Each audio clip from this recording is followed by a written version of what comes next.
This week, a UN agency which regulates maritime transport has voted to implement a global cap on carbon emissions from ocean shipping and a penalty on entities that exceed that limit.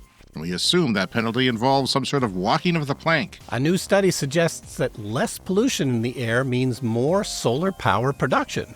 That headline once again, clean air is a good thing. We have another amazing story of how solar and batteries are changing lives in Africa. Stay tuned for this one. It's a good one.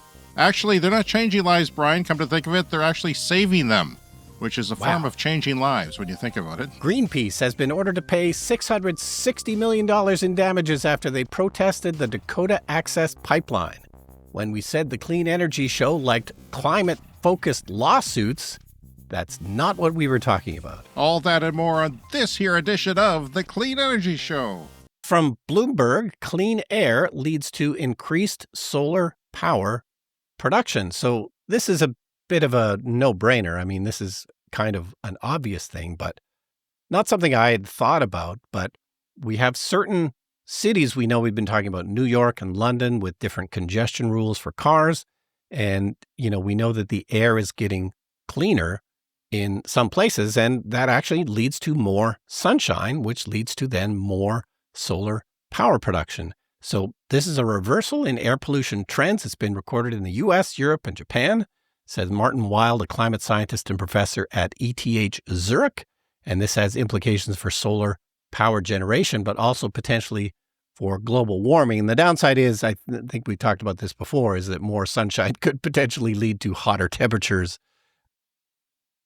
So that's the flip side of that. But this is a real, genuine increase in solar power production because the planet has basically been getting dimmer for decades now because of all the particulates and pollution in the air. And all of this blocks the sun from getting to the earth and getting to the solar panels. But since the 1980s, this has started to reverse in many, many places as we've started to wise up to air pollution. Places like California starting to put stricter emission rules. So an illustration of the brightening is in Potsdam, Germany, which Wild says has one of the longest and best maintained solar radiation monitoring stations in the world. Data from the city on the outskirts of Berlin showed solar radiation declined by 10% from 1947 to the 80s before rebounding by a similar amount through 2017, according to Wild. Really? His team ruled out cloud cover and changes in the sun itself as determining factors, suggesting that air pollution was the driving change. So down 10% and then back up 10% when pollution started to decline in that area. I have noticed this, and I think I reported about it on the show when we had days and days and even weeks of smoke. And sometimes the smoke is in the upper atmosphere. It's just kind of like a gray cloud. Yeah. And I was comparing my solar on my own roof on a completely sunny day compared to other years on that same day. And it was like 25%, 15%, and that sucks. And we're not getting away from that here because we can stop polluting all we want, but the global warming is happening and we're going to have those fires a lot more frequently. Yeah, there's no Forest statistics fires mentioned for Canada, but as like London and New York get clearer skies, I would say we're definitely getting less clear skies where we live, and it's all because of the forest fires that are now common throughout the whole summer.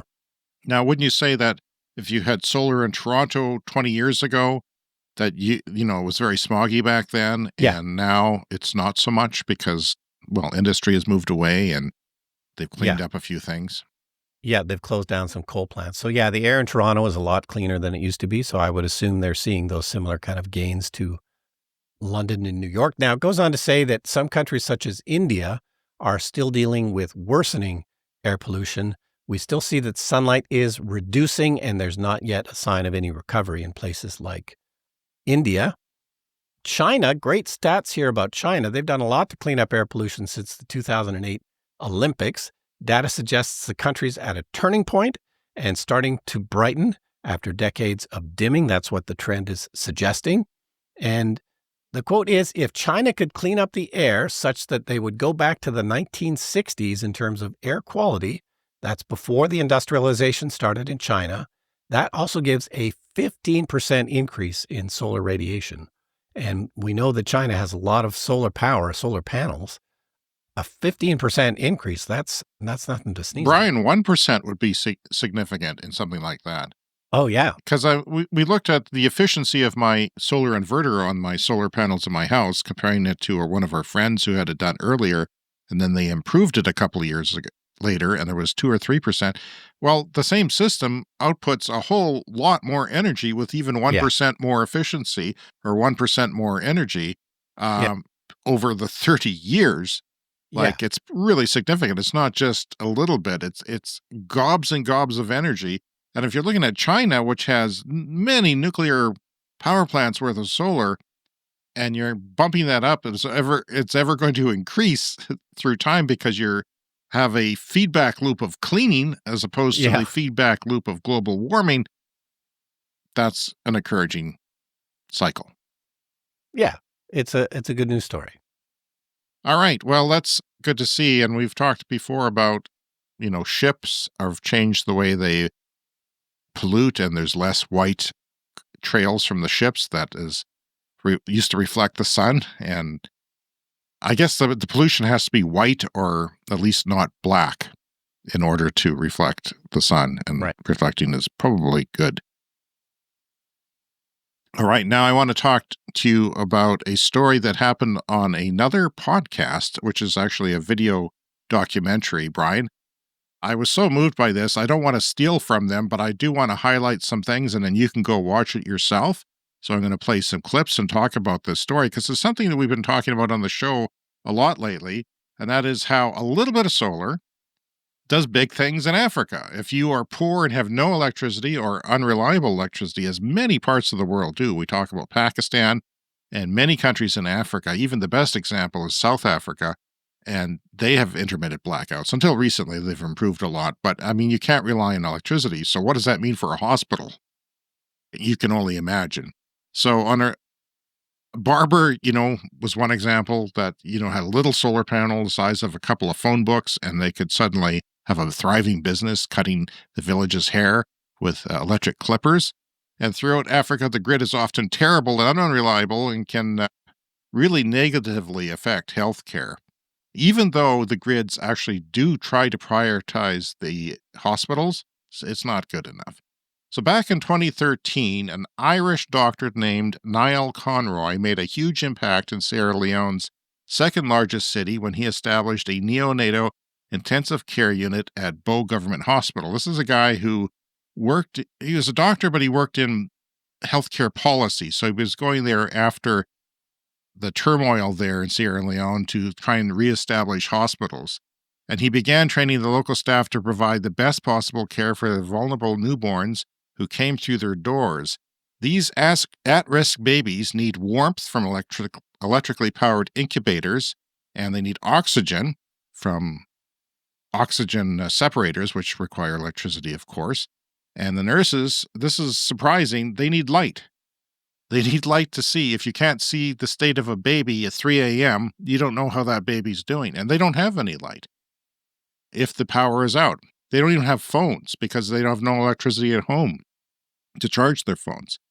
So, however, in Sierra Leone, there are power cuts almost daily, and they can be a few minutes, and they can be hours, and they can be days. So this is a terrible situation for a neonatal unit. It's sometimes, I think, probably outside of the context of West Africa, it's difficult to describe how poor the electricity system is. The grid will prioritize the hospital, but pretty much every day you will have several prolonged power cuts. And when you're looking at these kids, neonates aren't all that complex in terms of what they die from. And they die because they're cold. Question that I want to and they ask need oxygen. And they deteriorate quickly and nobody sees them. Even in these 30-degree conditions, a small baby will get cold and die of the cold very quickly. So we needed overhead heaters. We would do that, get the baby warm. It would turn off for hours. You need oxygen. And I mean, no one needs me to tell them that if a tiny baby needs oxygen and they're struggling to breathe and that gets turned off for a few hours. And then there's simple things like light. You know, if it's 3 o'clock in the morning and it's pitch black and the baby starts to look a bit blue or pale, you need the nurse to be able to respond quickly. They've no electricity at home, so their phone is dead. They can't even use the phone light. I mean, you'd be talking pitch black. So this is the Cleaning Up podcast with Michael Liebrecht. He was the person who founded Bloomberg New Energy Finance. Well, it was just New Energy Finance. So he was driving and read a tweet. This is the tweet that changed everything. He's a doctor had had enough. You know, what was very stressful was I would constantly have babies who we would look after, and you'd get them stabilized and then the power would turn off. And I mean, it's no exaggeration to say you would just look around the ward and see the baby's eyes closing and they would just die. And I remember one day going back to the guest house that I was staying in, and I had spent the entire day looking after these 3 pretty sick babies, and we'd got them stabilized to the extent that the way they were now, with their antibiotics, their fluids, their oxygen, the heat, with all that going, there would be no good reason for them to die. And so I remember getting home late that night, just thinking, I'll get a few hours sleep and then go back in the morning and just, you know, see how they're getting on. So got 4 or 5 hours sleep, got up early the next morning and went in. And I always remember walking into that ward and just seeing this empty couch and life sort of going on as normal, and saying to nurses what happened. They said, oh, the power turned off overnight, so the babies all died. And this had happened a lot, but I remember on this occasion, it's just, I think the cumulative effect, and, you know, I was out here on my own, family are all back in Ireland. I remember just going back to the guest house and rage tweeting, I think, you know, and putting a photograph of, you know, of this sort of empty couch up and saying, look, this just has to change. So that tweet was read by Michael Liebrecht. He was in a taxi on his way to a climate dinner when he read that tweet, and he said it struck him like a gut punch, and he became determined to do something.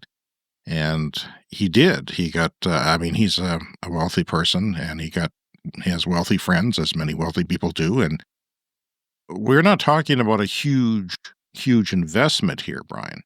No, that seems like that's a fairly solvable problem. Yes, and that's what he thought immediately, is, you know, this should not be happening. It's a solvable problem. So he got together a few of his rich friends and worked it out. And they got some solar panels together and lead gel batteries. And basically the lead gel batteries were charged by the grid as well as the solar, because they do have a rainy season there. And yeah, but apparently they ran into some problems because the lead gel batteries deteriorated quickly, and they're not lithium ion like we normally talk about energy storage in houses and grids and so forth, or cars. And some of the theft of the components also happened due to sort of opportunistic thieves. But he redid it with BYD, Chinese lithium ion storage batteries that are made for building storage. And there's a few of these, they fit into a shed, and there's an inverter in there and the charging equipment to charge the batteries from the grid or from the solar. And I looked at, if you look at the video, maybe you would have a different opinion, but it looked to me like it was about 3 to 4 times the size of your solar system that you have in your house. You've got quite a bit of solar in your house. Yeah, 31 panels, about 8 kilowatts. Yeah, it didn't look, you did it for fun, basically. Yeah. But this is to save not only one life, but countless lives. So yeah, it was a 75 kilowatt hour battery right now, which is about the size you probably have in one of your cars, right? I mean, it's something you, Brian, as a mortal human being, not an entity in any sort, did, and yet doing the same thing a little bit more has that much of an effect, because, I mean, you personally could go and do this, but you couldn't change the power grid. You can't make a country's power grid better. Michael Liebrecht had no way of doing that, but he knew that solar and batteries existed, and they were affordable and doable. And there's a lot of solar, companies in Africa, and a lot of them are doing work from, charity, from worldwide charities. So that was pretty significant, and dozens and dozens of lives are now saved. You might ask, why don't they use a generator? Because, that's a good question.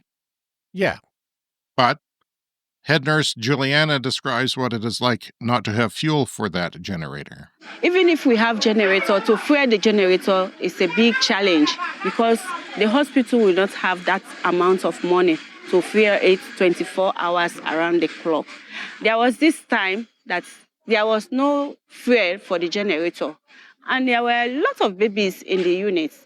And then all the nurses, we are just bagging the babies to survive, to breathe. Bagging. You mean giving them, helping them to breathe. Yeah. And so the families that were outside were asking, what can we do? Oh, our babies are dying. What can we do? So the nurses have to say, we need to put on the generator, and there is no fuel in the generator to give power. Because when we have power, then we can light on the oxygen to help the babies to breathe. So the families themselves put monies together. They ran to town. They bought the fuel. They put it in the generator and they light up the unit. And then they gave. But at that same time, we lost 2 babies that very night. That was so terrible for us. Can you imagine running to town trying to find fuel with what money you can scrape together to save your child's life? That was not a situation to begin. She goes on to talk about how the sun is free. You don't have to buy fuel for it. Oh, we know that. Fuel is expensive, and fuel is not always available, even if you can afford it. Yeah, and these rich people, they could have bought a generator, but then you'd have to worry about fueling it all the time, and they could offer continuing funding to buy fuel for it, but clearly that's the better solution when the fuel from the sun is free. Obviously, it's a life and death situation, and not something we usually talk about on the show, but 2% of the time they still don't have power, so they're going to expand the solar, I think, a little bit. Not the batteries, but the solar is the weak spot, so they have maybe a little bit more panels. But word has gotten around that this is the unit to come to, so they're serving a lot more patients now, Brian. In 2013, they were seeing 10 babies per month. Now they're 140 because they have this system and because they know if you want your baby to live, this is the place to go. So hundreds of babies per year are being saved by this solar mini grid. As we speak now, that unit is, 20 feet away from us. There are babies in there who I can absolutely guarantee you are alive this second because of that solar power system. And I can say that without any hesitation. That is the case. So when we talk about solar changing lives, well, there's many people in the world that wouldn't have been there because of solar, and because it is so easy and the ability to put it anywhere in the world, literally. Yeah. I mean, it's tough up north without, winter generators, but there's many places in the world, the poorest places in the world often have really good sun, and there's no reason not to do it. Yeah, and we talk about Pakistan just having an unreliable and increasingly expensive electricity grid. Well, they took matters into their own hands. And sometimes they use generators in addition to the solar, but the generators don't have to work as often, and they cost money to fuel and maintain. You can watch the full documentary. It's going to be embedded on our Patreon page publicly for everyone to see. Just go there. It'll be there for you. I thought that would be the easiest place to find it. Patreon.com/cleanenergypod. Or the link is there for the YouTube video, which you can click on right from our Patreon page as well. So I thought that was an inspiring solar story, Brian, and one that I'm sure we're going to see more and more of. All right. Well, let's follow up that with a disheartening story. Okay. Shall we? Okay. This is from Bloomberg. This was about a month ago. I didn't catch it at the time, but Greenpeace has been ordered to pay $660 million in damages, and this is due to the Dakota Access Pipeline protests that were in 2016 and 2017 before we started the show, but that was definitely a big climate protest story at the time. I think everybody was aware of that happening, and we'd love to talk about climate-focused lawsuits on the show because, the citizens can often rise up and sue local governments, state governments, national governments. They could sue oil companies.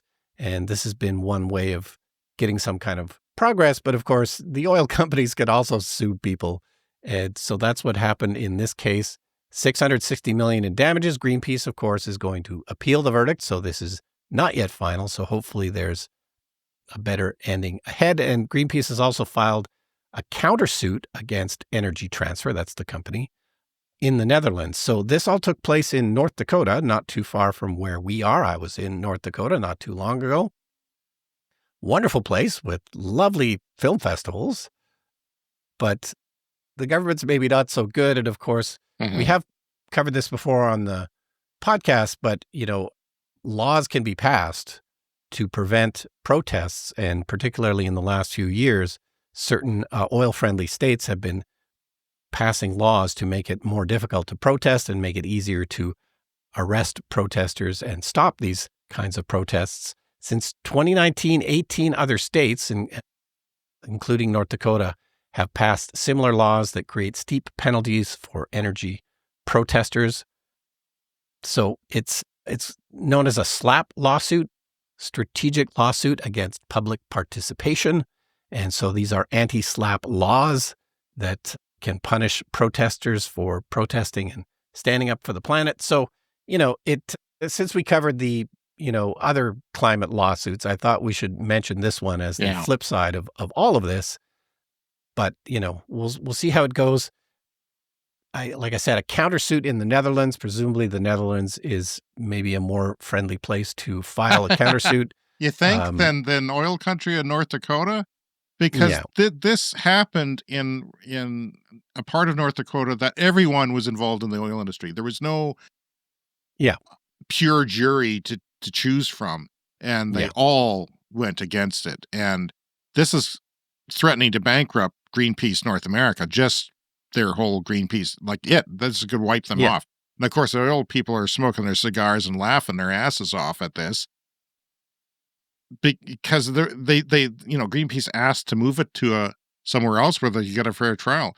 But, the judges are corrupt too, right? I mean, the judges have influence of oil, and we see that around where we live because it's just an extension of what we have here. We're in Saskatchewan, Canada, goes right down into North Dakota too, where they have all these people making lots of money off of gas and supporting the communities.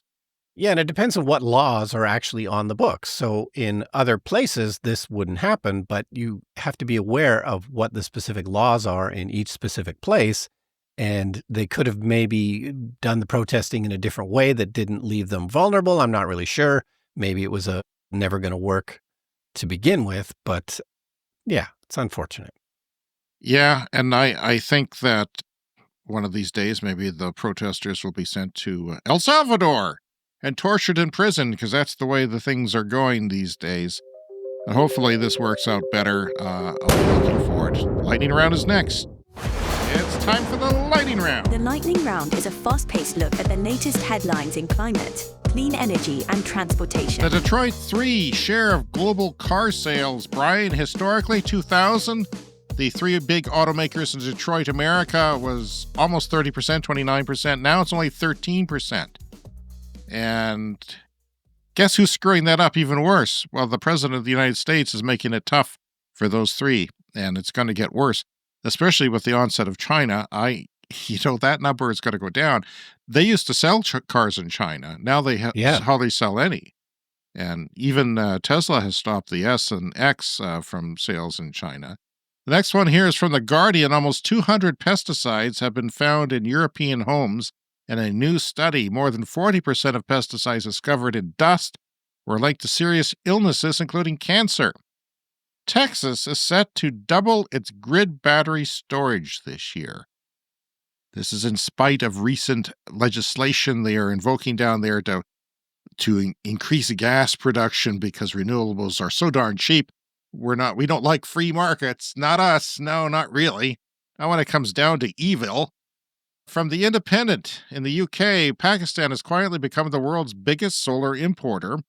The solar surge shows how clean energy is no longer just an environmental choice, but a powerful economic solution. I mean, if you listen to our show, you'd know that.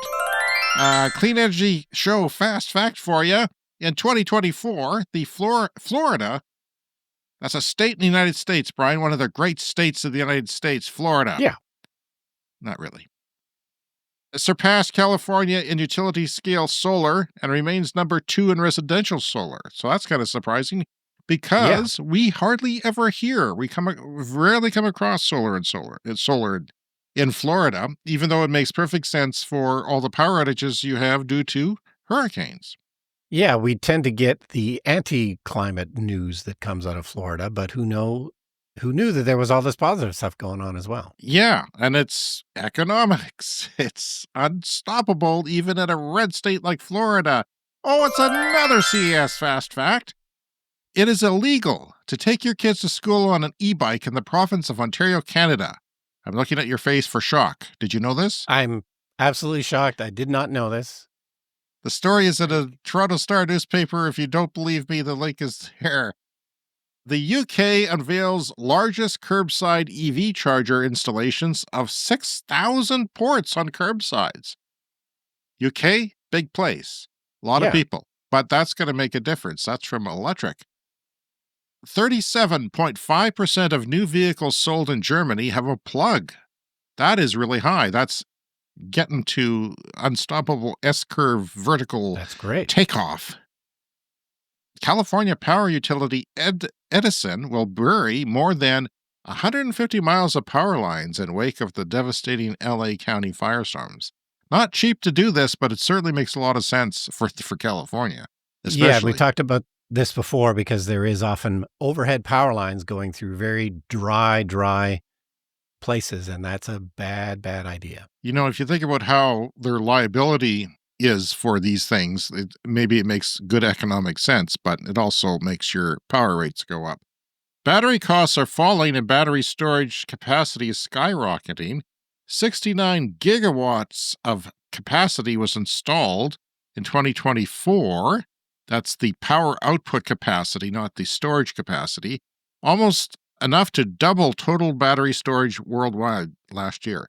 So we knew this was coming, and we didn't always have evidence of it. So this is actually is about as big a story as we can talk about on this show, because storage taking off lets other renewables take off, and then that kills other things. It kills the bad things that are wrecking the planet. Another CES fast fact for you this week. The United States, these are the United States, Brian, that have used cloud seeding to deal with drought. They are Idaho, Utah, Colorado, Wyoming, and California. And we use cloud seeding to stop hail in some cases in Canada. Yeah, and I'm not sure how effective the cloud seeding is for them, but I think it's working for the hail. I don't know if it's working for the drought, but a number of states are doing it, so maybe. I don't know. U.S. Vice President J.D. Vance called the people of China peasants. We borrow money from Chinese peasants to buy the things those Chinese peasants manufacture. So he doesn't listen to the show, Brian. He probably has no idea what's going on in China. That's unfortunate. Well, we'll send him a letter and make sure he listens. JD, those peasants, those so-called peasants are coming to eat your lunch, even though I assume your lunch is possum or possibly roadkill. And finally this week, at the 83rd meeting of the Maritime Environment Protection Committee, that's a UN outfit, the delegates agreed to binding targets for reducing greenhouse gas emissions from ocean shipping. They've been working on this for 10 years. That industry is responsible for 3% of all emissions globally, the global shipping on oceans. Countries have agreed to a global deal to tackle shipping emissions. After nearly 10 years of negotiations, the agreement covers the vast majority of the world's commercial shipping and means that starting in 2028, ship owners will have to use increasingly cleaner fuels or face fines. And hilariously, the deal was nearly derailed by Saudi Arabia, who forced a last-minute vote, and the U.S., of course, pulled out of talks in London. But the thing eventually passed on Friday, and it doesn't matter that these guys don't agree. It's not like they have veto power like the UN. It means they still have to comply. So regardless if you're a fossil fuel terrorist like the United States and Saudi Arabia and Russia, then you still have to go along with us, even though it makes you feel uncomfortable at the moment with the current administration in the United States, anyway.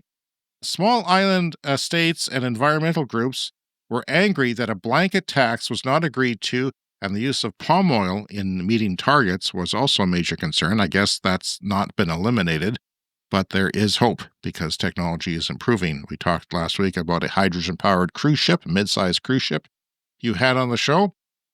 The agreement means it is now the first industry in the world with internationally mandated targets to reduce emissions. This is the first industry to actually do this worldwide. The agreement was passed at the UN's International Maritime Organization, IMO, meeting. It will require owners of large international vessels to increase their use of less carbon-intensive fuels, or up to a fine of $380 per ton of carbon dioxide emissions while they burn the fuel. And although the final agreement was passed, it had to be put to a vote, an unusual move for UN bodies that usually agree measures by consensus, but the vote was requested by Saudi Arabia, who did not support the agreement, and this position was shared by a dozen other oil-producing nations. Coinkydink, they just happen to be oil-producing nations. Although they oppose the proposal, they will be bound to implement it because they are members of the IMO. That story on BBC News and other places. And that is our show for this week. You can contact us, cleanenergyshow@gmail.com. On social media, we're Clean Energy Pod, and please give us a review on Apple Podcasts or Spotify or wherever you listen to your podcasts. And remember to hit that follow or subscribe button to get new shows every week. As always, thank you to our Patreon members, Clean Club executives Green Bastard and Brent Routley. Thanks to all of our Patreon supporters and members who help make this podcast possible. And remember, you can see that documentary for free on our Patreon page. You don't even have to sign up. And you'll also get free episodes if you do sign up, exclusive access to our Discord server, discounts at our merch store, all kinds of stuff, including our bonus episodes that we do just for our Patreon members. And thanks a lot for joining us. We'll see you again in 7 days. I'm going to leave you this week with a clip from my favorite performer at Coachella. You know who that was? Bernie Sanders. No, who's that? Bernie Sanders. He thinks that climate change is a hoax. He is dangerously wrong. And you and I are going to have to stand up to the fossil fuel industry and tell them to stop destroying this planet.